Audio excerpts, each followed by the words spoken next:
نحمدہ ونصلی علی رسولہ الکریم۔ علماء کو گالی دینا کتنا خطرناک گناہ ہے، بلکہ ایک عام مسلمان کو، ایک عام انسان کو گالی دینا بھی انتہائی خطرے اور نقصان کی بات ہے۔ اور پھر رمضان المبارک کے اندر اس گناہ کی شدت اور حرمت میں اضافہ ہو جاتا ہے۔ بانی تبلیغ مولانا محمد الیاس رحمۃ اللہ علیہ، اللہ ان کی قبر پر کروڑوں رحمتیں نازل فرمائے، ان سے کسی نے پوچھا کہ حضرت، کسی عالم کے قول اور فعل میں تضاد ہو، اس کے کردار اور گفتار میں خامی ہو تو ہم اسے برا کہہ سکتے ہیں، اس کی غیبت کر سکتے ہیں، اسے لعن طعن اور تشنیع کا نشانہ بنا سکتے ہیں؟ مولانا الیاس رحمۃ اللہ علیہ مثال کے ذریعے سے سمجھانے لگے کہ ایک پریس ہے، ایک کارخانہ ہے جس میں قرآن کریم کی چھپائی ہوتی ہے، اور غلطی سے کچھ صفحات آگے پیچھے ہو جاتے ہیں، کچھ لائنیں اوپر نیچے ہو جاتی ہیں، اس کی سیکوینس غلط ہو جاتی ہے، تو آیا قرآن کریم کے ان اوراق کو ہم ڈسٹ بن میں، کوڑا دان میں، کچرے میں پھینک سکتے ہیں؟ اس کی بے ادبی، اس کی توہین کر سکتے ہیں؟ سائل کہنے لگا ہرگز نہیں۔ مولانا الیاس رحمۃ اللہ علیہ پوچھنے لگے کہ بھائی، یہ صفحات آگے پیچھے ہو چکے ہیں، لائنیں اوپر نیچے ہو چکی ہیں، اس کی سیکوینس اور ترتیب بدل چکی ہے، تو اب اس کی توہین کرنے میں کیا گناہ ہے؟ وہ سائل کہنے لگا حضرت، جو بھی ہیں، جیسا بھی ہے تو قرآن ہے، تو قرآن کریم کی آیات ہے، تو مقدس اوراق۔ مولانا الیاس رحمۃ اللہ علیہ فرمانے لگے بالکل اسی طرح ایک عالم کہ قول اور فعل میں اگرچہ تضاد ہے، اس کا کردار اگرچہ مثالی نہیں، اس کی گفتار اگرچہ تمہیں پسند نہیں، اس کی ذاتی بہت سی خامیاں ہیں، لیکن ہے تو عالم، اس کے سینے میں قرآن ہے، اس کی نسبت رسول اللہ صلی اللہ علیہ وسلم کے ساتھ ہے، وہ منبر اور محراب کا وارث ہیں، لہٰذا اس کے برے عمل کی پوچھ اس سے میدان محشر میں اور قیامت کے دن ہوگی، ہم اس کے مکلف اور ذمہ دار نہیں ہیں۔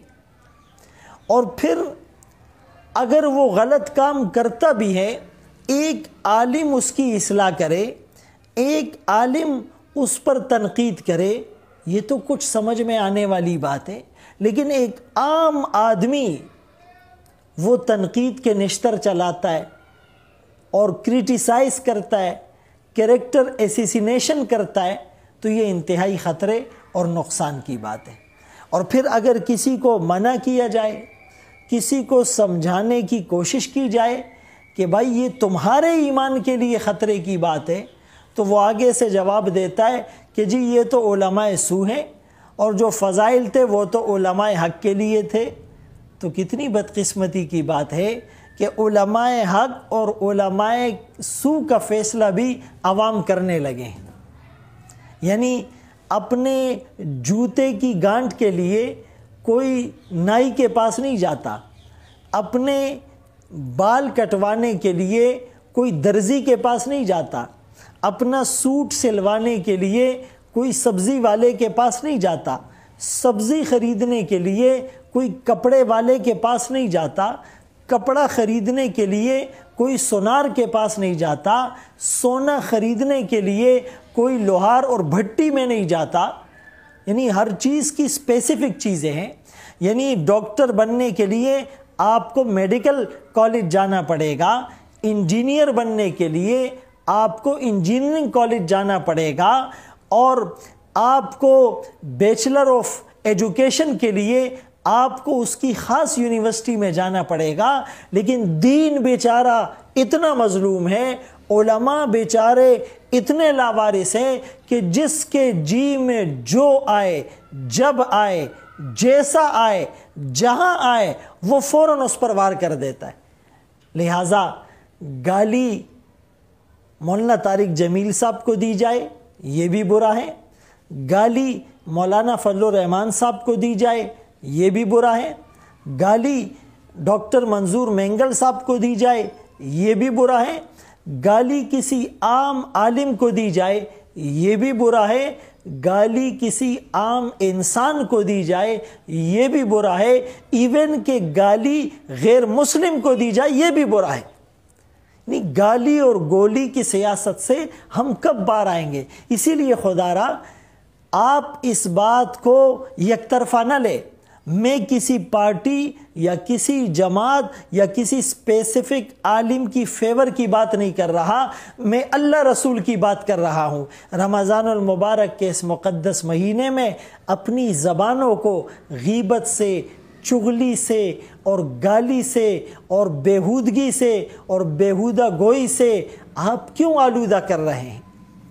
حسن بصری رحمۃ اللہ علیہ سے جب کسی نے پوچھا کہ حضرت علی رضی اللہ عنہ، حضرت امیر معاویہ رضی اللہ عنہ کے مابین جو جنگ ہوئی تو اس میں حق پر کون تھا؟ تو آپ نے کتنا خوبصورت جواب ارشاد فرمایا جن کے خون سے اللہ نے ہماری تلواروں کو محفوظ رکھا، ان کی غیبت کر کے ہم اپنی زبانوں کو آلودہ کیوں کریں؟ اور دوسرے عالم نے جواب دیا، تلک امت قد خلت لہا ما کسبت ولکم ما کسبتم، وہ کچھ لوگ تھے جو پہلے چلے گئے، ان کے لیے ان کا عمل اور تمہارے لیے تمہارا عمل۔ اور کسی نے کہا کہ ہم اس موقع پر سکوت اختیار کرتے ہیں، ہم جنت اور جہنم میں بھیجنے کے ہم کوئی ٹھیکیدار نہیں ہے، ہم علماء حق اور علماء سو کا فیصلہ کرنے اور لیبل لگانے کے مجاز نہیں ہیں۔ اسی لیے اپنی زبانوں کو قابو میں رکھیے۔ معاذ بن جبل رضی اللہ تعالیٰ عنہ جو اس امت کے علماء کے سردار ہوں گے، قیامت کے دن اس امت کے علماء کا جھنڈا ان کے ہاتھ میں ہوگا۔ رسول اللہ صلی اللہ علیہ وسلم نے انہیں یمن کا گورنر بنا کر بھیجا تھا۔ آج بھی اربد میں ان کا قبر وہ خوشبوؤں کا سمندر ہیں۔ رسول اللہ صلی اللہ علیہ وسلم نے انہیں کیا نصیحت ارشاد فرمائی تھی؟ املک علیک لسانک، کنٹرول یور ٹنگ، اپنی زبان کو قابو میں رکھنا۔